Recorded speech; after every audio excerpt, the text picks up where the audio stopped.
You are going to be the general counsel of the Department of Homeland Security. The Supreme Court of the United States currently has a court order, multiple court orders, with the Department of Homeland Security. John Roberts, the biggest guy in the land we have on the Supreme Court, has issued those court orders, and DHS is not complying. If you want this job as general counsel, will you comply with the court orders from the Supreme Court of the United States?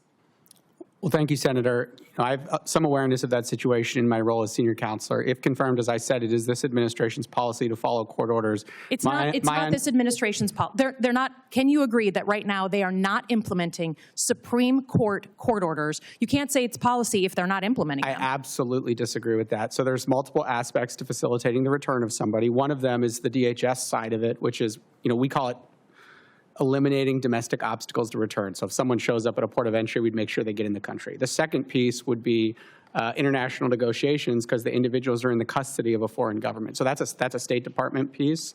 DHS doesn't do foreign policy, but obviously those are very complicated negotiations. Yeah, but you can't say we haven't negotiated with the country to get them back. The president of El Salvador, where one of these guys is being held, was in the Oval Office. So we have access to this president to facilitate negotiations. DHS is choosing not to adhere to court orders from the Supreme Court. And you're going to be the lawyer. I know I'm over time, but I would just ask that you please obey the Constitution and the separation of powers, not just Donald Trump.